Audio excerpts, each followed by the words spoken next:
Hey good people, welcome to Russ Can't Fly. Look, it's time for me to do my first VOR check. Let's get it!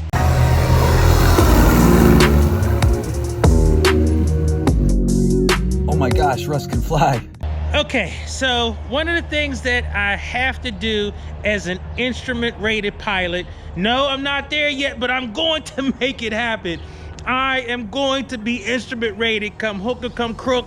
Man, it has been such a crazy journey, but at any rate, one of the things that you have to do as part of your instrument rating and being an instrument rated pilot that flies an airplane that is also instrument rated, one of the required inspections that you have to do is a VOR check every 30 days. Now, what that simply means is a VOR is one of the flight instruments in the airplane.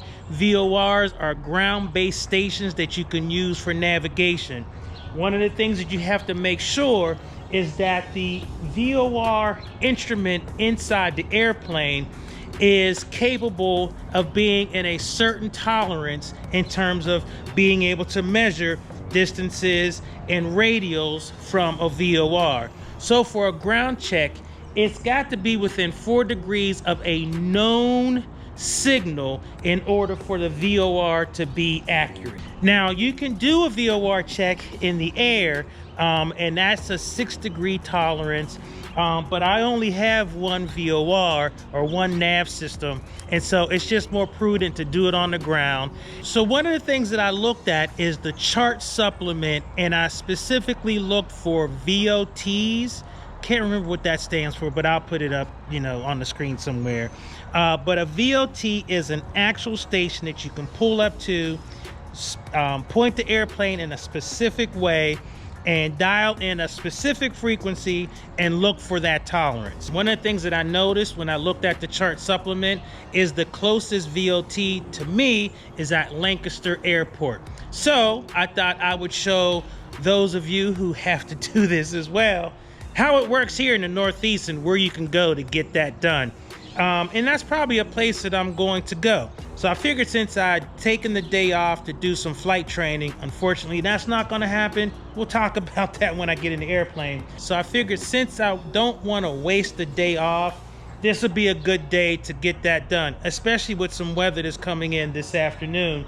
So I'm out here with Charlie this morning and we're gonna go get this done. So let me finish my pre-flight. I'm gonna pull her on out without trying to do anything else to damage the paint. And that's a whole nother story. And if you wanna see that video, members only, whatever, I go through the whole thing. It's pretty stupid. But at any rate, gonna pull out the airplane, gonna get over to Lancaster, and I'm gonna show you how this is done. And while we're in the air, I'm gonna talk to you about my instrument rating training, the progress I'm making. I'm getting close and I'm chomping at the bit, and I can't lie, I'm getting impatient. But we'll talk about it when we get in the air. So I'll see you once we're all done with the stuff and we clear the prop and start the engine. Okay, let's go. Oh, one more thing before we get started. If you like my swag, see that I got a Doylestown sweatshirt. These are awesome. It's got Leading Edge on the back, which is great. Love Leading Edge. They have been such a blessing to me in all aspects, be it airplane maintenance for Charlie, a home airport for my hangar so I can keep Charlie safe from the weather, and flight instruction. I mean, they got it all. And so I'm really thankful to Leading Edge Aviation, and I thought I would wear some of their swag. And so if you come out to Doylestown, definitely, stop at the front counter and pick up a sweatshirt. They're nice, they're comfortable, and as you can see, they've got the coordinates on the sleeve, and it's just an awesome sweatshirt. But at any rate, let's get this show on and pop it. All right, so I'm inside the airplane, gonna get this engine started and get all my stuff situated here, and we'll talk about what's happening in my flight training. But check this out. New logbook, man. This thing is like gargantuan. So my current logbook is this. This is the new one. And yeah, I'm about to run out of pages. So I figured I would, you know, get a new logbook, and so that I'll be ready to start using a new one when it's time to make the switch. So that's definitely exciting to, you know, be getting like a new logbook, getting something that's looking professional, feeling like a professional pilot and all of that kind of stuff. So it's great. All right, so I'll see you on the other side. I'm going to get this engine started, and we'll talk about the flight and what's going on with instrument training and all that kind of stuff. All right, to work. Fuel pump is off. All right, let's go ahead and clear this prop. Clear prop! It's actually quiet out here today. All right, let's start this engine. Good morning, Charlie.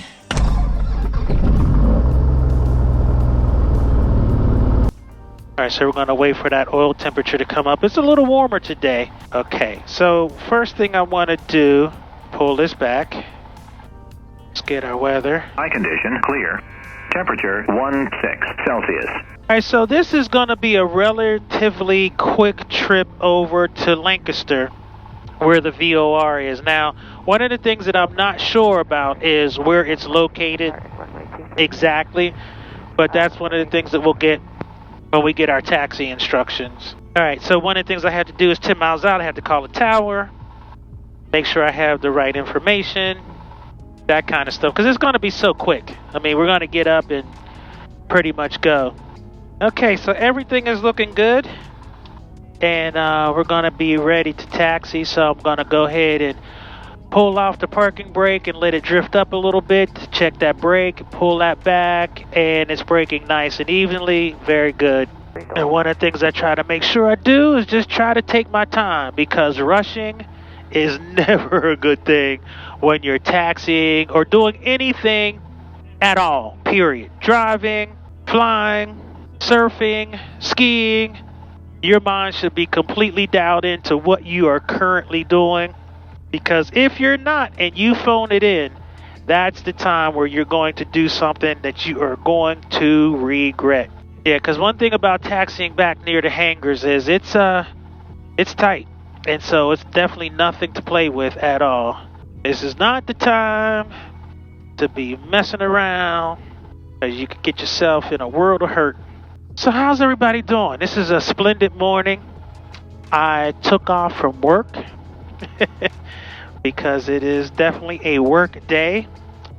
I was supposed to be training this afternoon, but unfortunately the instructor is not feeling well, so I will not be training this afternoon.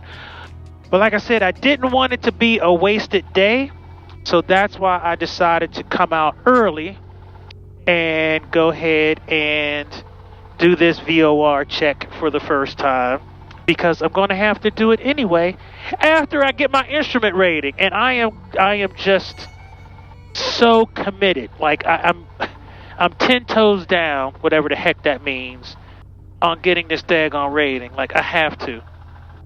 I've put in the time, I've put in the money, blood, sweat, and tears, all that kind of stuff. So I'm ready to make this happen, but we'll talk a little bit more about that and other things once we get up here and do a run up. And you can see there's somebody already up in front of me and probably doing a run up themselves. All right, so I'm going to pull up here to runway 23 to hold short line. You can see the sun is prominently in my face.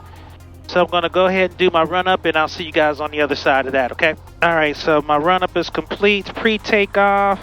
Mixture's going to go full rich. Landing light comes on. Fuel pump comes on. Mixture is full rich. Trim is set for takeoff. Doors and windows are locked. Field is clear. They're on the downwind. We are good to go. Doylestown traffic, Cherokee 1541 Charlie, departing runway 23 out to the west, Doylestown. All right, so turning. Everything is looking good. Heading indicator, compass, everything is moving. I see 23, 23, 23. All right, hills to the floor, full power. All right, engine instruments in the green, fuel pressure, oil pressure, all look good. Airspeed is alive. Doylestown traffic, Cherokee 1541 Charlie. Right crosswind, turn out to the west, last call Doylestown. Alright, landing light can come off. Yeah, I'm traffic number 5280 Victor, turning left base. Look over to our right tip. Fuel pump can come off. Fuel pressure is good. They're up +2. Alright, climbing out nicely. Man, it is smooth up here today. Traffic number Smooth, smooth. Alright, let's go over to Lancaster Tower. It is so smooth up here today. Climbing out at 1,000 feet per minute. She's definitely handling her business. So they're up +4, +1.3. They're good. Alright, so we can bring that nose down a little bit. Man, she is climbing so nice. This would be a great day to do a check ride. Alright, let's switch this over to... Now I've got a question. Once I get to my altitude, I'm going to ask you guys a question. And I'm serious. I want serious responses for sure. Alright, let's go down. Switchboard tower, flex. So you see I'm just bringing the nose down. Pull some mixture. Pull some power. And now trim her out. And we are good to go. Alright, so we are Skyhawk 20597 on our heading. We are at our altitude. Actually, I could come down a little bit because I'm at... So let's come on down. Pull some power. Gonna be at cruise speeds here. Oil temp is looking good. Everything is looking good. And let me see. And I want to put in Lancaster ground. So what's the ground frequency? Ground 121.8. I can have that in. 121.8. Okay, very good. Okay. Okay, so here's my question. What is the correct pronunciation? Is it Lancaster or Lancaster?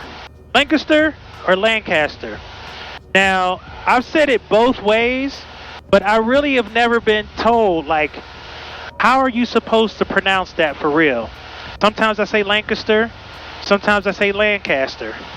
Now, I'm sure there's some specific way in which you do pronounce it. And so I am curious to know, is it Lancaster or Lancaster?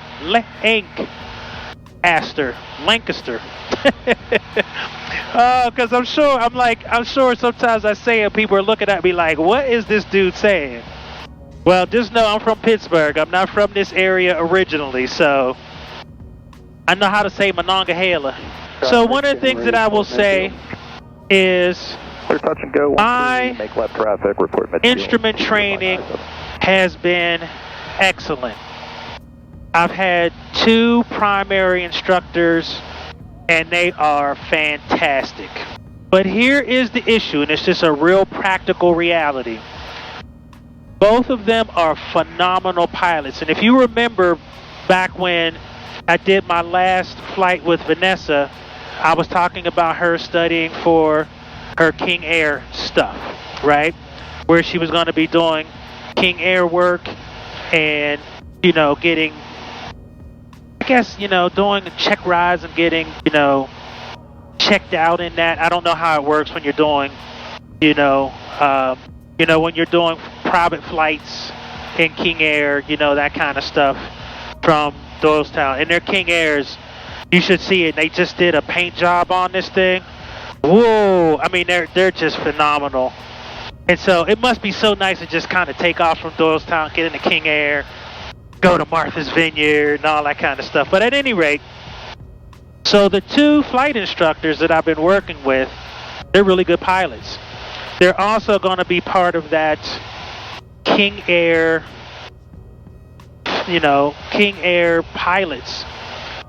And so the practical reality is I'm competing with leading edge and that King Air business that they have.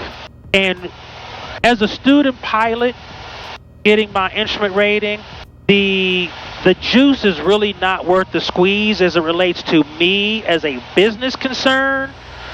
And so really the focus is on their flights for King Airs. And, these 2 folks are very good at it. Friendly 309. And so, hold short runway. a lot of times what seems to happen is they have to do things that involve the King Airs, and it interferes with my training. And so sometimes I have to admit that while from a business standpoint I completely understand the charter flights and all of that kind of stuff, that's a moneymaker for Leading Edge. And you know what? I am interested in them making money because I am interested in Leading Edge doing well and being healthy, because it has practical implications for me and my airplane in terms of the great mechanical service I've been getting, having an airfield that is just awesome, good hangar, all of that kind of stuff, and a great family atmosphere. I really feel part of their family. But from a completely selfish student pilot narcissistic standpoint, I don't like the fact that I'm competing for these wonderful pilots' time, because if it's a competition between me and flight hours for these instructors and them being left or right seat in a King Air for a charter flight, I'm going to lose every time. That's just real, and I know that. And so there's been times where that has happened, and sometimes I have to admit it's hard to navigate, especially when my time is limited too, because like today, right, I am supposed to be doing a training flight this afternoon. Weather could, kind of crap out, but I'm not going to be because, the instructor's not available. And it's a typical frustration for all student pilots, but at this juncture where I am, I've got all the boxes checked. I'm ready to dial some things in, and I'm ready to take my check ride. It's been a year and about 3 months that I've been at this consistently, and it's all I've thought about, to the point where I actually take days off from work to do it, right? Because that's how committed I am. So it's a little frustrated, and there's been times where I've thought about, well, what is my plan B? Oh, actually, what is my plan C? Because plan A, then I had a plan B, now it looks like I need a plan C, so I don't know. And right now I might just be speaking out of frustration, but that's the practical reality of what is happening. So, all right, so I'm just flying on out, and actually probably in about, I would say 10 miles, I'm going to start descending. I'm going to probably take her down to about 2,500, just so I'm not descending too quickly, all that good stuff. So yeah, so that's the deal with my instrument training. It has been a journey, and one of the things that I will say, regardless of how you do it, make sure you get a good instructor and get a good base before you do anything. I find that the hours that I have with both instructors, my training has definitely given me a phenomenal foundation. So there's a lot of things I could do, including even doing maybe an accelerated course, which I really didn't want to do, but I just might have to pull the trigger on that, because I just want to get this done. And like I said, I'm just competing with so many different things, and my only focus is I just want to get this done, and there's companies who do that. So that's something that I am definitely contemplating for sure, is doing something a little bit accelerated. All right, so we are about 27.4 nautical miles from Lancaster. If you can see out there, you can see the ceilings are starting to get a little interesting. So, but that was going to be part of the IFR training fun this afternoon. But it's all good. Things happen. One thing about aviation, it is a truly a marathon, for sure. All right, so let's go ahead and start descending down to 2,500. Take it nice and easy. Not too fast, not too slow. I actually got the air vent open. It's actually kind of warm in here. So, but I will say it's just so nice to be able to, create this video, talk to all of you. It's been a while since I've actually just done a flight video. Just been doing a lot of training. A lot of issues with, you know, making sure I'm focused and staying focused and all that kind of stuff. Okay, so I'm coming on down, and as you can see here, about 400 feet per minute. And I will say this instrument rating training has definitely made me a better pilot. I mean, the way in which I fly now is just so different from how I used to fly. And it's not that I flew in an unsafe manner. It's just now I just fly with so much more precision. It's been such a long time since I just did a regular VFR flight to a tower field. I used to be terrified. Now I'm not too worried about it. So that's the one thing. I mean, it pays just so many dividends. So I will say to all of my VFR peeps, I can't impress enough how important I believe it is to do instrument flight training. I mean, it really does level you up. It really does. All right, 200 to go to 2,500. You see out here we got a little bit of a little bit of the Lancaster, whatever. Little hills, mountains, whatever. I remember when I was coming out here to do my private pilot check ride, that was one of the things I was looking for. Make sure I was good. All right, so let's keep it here at 2.5. All right, so let's get ready for landing. So let's get this landing light is gonna come on. Just so, because I know that there's a lot of training at Lancaster Airport. All right, so I'm getting ready for landing here. We're gonna go over to the right main for 15 out. Good morning, Lancaster Tower, November 1541 Charlie. November 1541 Charlie, Lancaster Tower. Cherokee 1541 Charlie, about 12 east of the field with information Delta. Going to be doing a full stop landing for a VOR check. Cherokee 1541 Charlie, Lancaster Tower, and right left base, runway 13, report 3 miles, stay north of the departure corridor for runway 8. All right, so left base, runway 13, stay north of departing traffic on runway 8, 41 Charlie. All right, so I've got runway 26 right in front of me over here, and then off to my right here, off to my left is runway 13. All right, so I'm going to start descending. Mixer's going to go full rich. Fuel pump is going to go on. We're going to go over to the right main. Right main is in. Fuel pressure is good. All right, so I'm just focusing in on my flight here. Left base, runway 13. 200 to go for 1700. And Lancaster Tower, November 1541 Charlie. 3 mile left base, runway 13. November 1541 Charlie, Lancaster Tower, continue westbound. Fly westbound for me. You're going to be number 2 for the runway. All right, continue westbound, and I'll be number 2 for runway 13, 41 Charlie.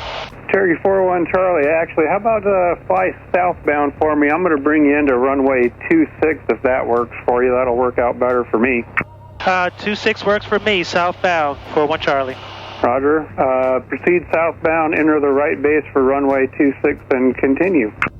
Right base 26 and continue, 41 Charlie. Just want to confirm, you said you wanted the VOR checkpoint, right? That's affirmed for 41 Charlie. Cherokee 1541 Charlie, Lancaster Tower, runway 26. You are cleared to land. Winds are 200 at 3. Clear to land, runway 26, 41 Charlie. 41 Charlie, caution personnel and equipment left side, first 3,000 feet. Got that personnel in sight, 41 Charlie. Roger. And 41 Charlie can expect to make a right turn at taxi 1 November after landing. All right, right turn November after landing, 41 Charlie. All right, Design 223 coming Charlie, on in. You can see I'm coming into runway 26. You can see there's 4 white lights because I'm high, because I was giving myself a little bit more space, but that's okay. We'll come on down nice and easy. Don't want to get too slow here. Right turn on November. And I got my flaps in. Okay, so you know I'm good for tradition, and my tradition is to cue the music and bring her on in. Let's get it.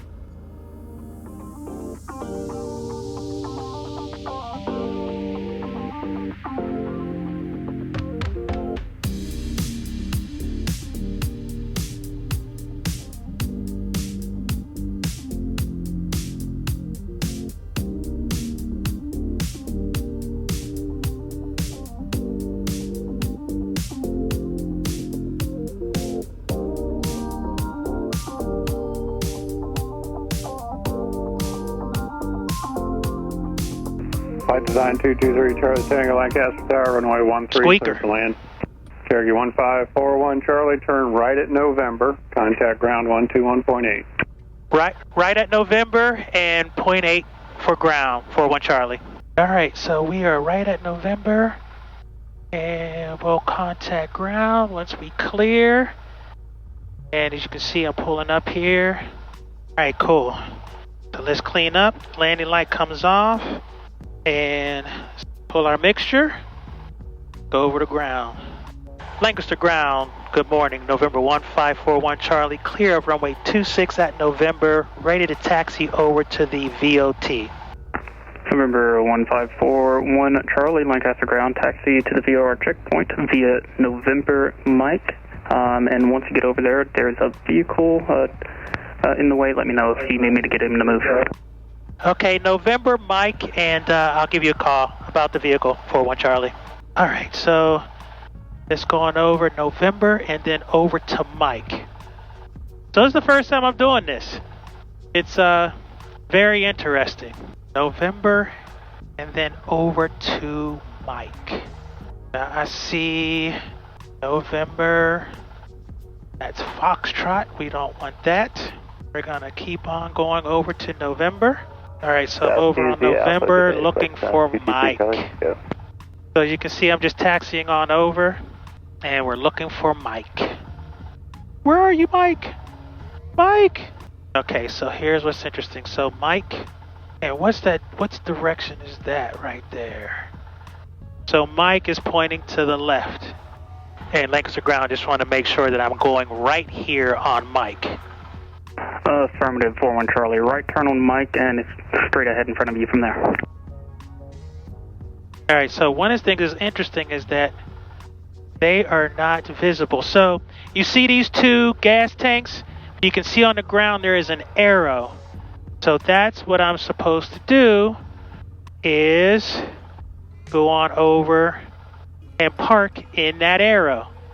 So I am going to do just that. And then I will read the sign and see what it says to do. So I'm pulling up into the circle. So let's see. So I use the frequency 117. 117.3 is in. And then, and that should be LOP. Okay, cool. And then, so 306. All right, so it looks like it is matching the way it should from facility and distance in nautical miles. So really what I'm looking for as I sit here and I do the check is I'm looking for a known heading and a known needle deflection. If it's under 4 degrees as I sit here, it is all good, and it was. That needle was barely deflected a little bit to the right. But it was definitely nowhere near any of the dots that would allow for either a 2.5 or a 5 degree deflection. So it was all good. Success on my first VOR field check. Okay, so I've landed. Had to open up this door because it's kind of warm today. So I definitely wanted to get on the other side of, the landing and making sure I was focused on everything there. So as you can see, that's the VOR check, and I'm sorry this stupid camera decided to act all crazy. Sometimes these GoPros, man, they just leave you wanting, and that's all I will say. So definitely gonna be looking for some different technology going forward. But so that was my VOR check, That was my first one. Fairly painless. Really wasn't that complicated. And I'm just gonna have to create a sheet where I can now do it every 30 days as required. And that will be one of the last things I'll have. I mean, that was the last thing I needed to figure out how to do. So I'm ready for my check ride, please. All right, anyway, I'm out of here. Take care. Russ can fly. I'm out. Peace.